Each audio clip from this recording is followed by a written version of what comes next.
সামনে নীল বর্ণের একটা তরল দেখতে পাচ্ছ।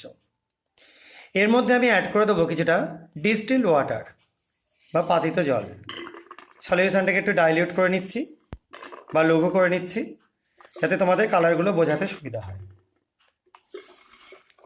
আশা করা যায় বুঝতে পারছো। এবার এটার মধ্যে আমি যোগ করে দিচ্ছি পাশে থাকে একটা কালারলেস সলিউশন। দেখো, দেখতে পাচ্ছ নিশ্চয়ই একটু টার্বিড বা ঘোলাটে টাইপের হয়ে গেল। তো এই যে টার্বিড সলিউশনটা তৈরি হলো, এর মধ্যে আমি এই পাশে থাকা আর একটা কালারলেস সলিউশন অ্যাড করছি, এবং অ্যাড করবার সঙ্গে সঙ্গে এটাকে হালকা করে একটুখানি নাড়ানোর চেষ্টা করা হচ্ছে। তো এটাকে আমি গ্লাস রড দিয়ে করছি যাতে একটু সুবিধা হয় কাজ করতে।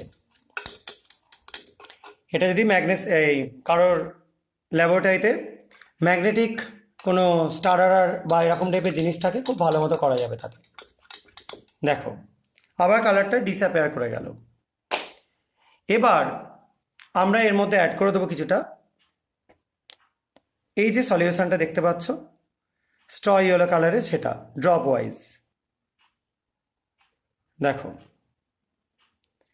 ড্রপ পড়বার সঙ্গে সঙ্গে একটা বিশেষ কালার তৈরি হচ্ছে, তোমরা দেখতে পাচ্ছ, এবং কালারটা আস্তে আস্তে সলিউশনটার মধ্যে ছড়িয়ে পড়ছে।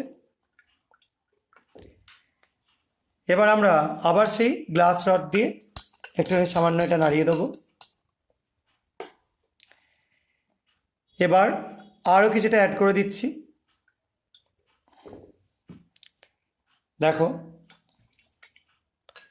দেখতে পাচ্ছ নিশ্চয়ই কালারটা আস্তে আস্তে একটু ব্রাউনিশ হয়ে যাচ্ছে।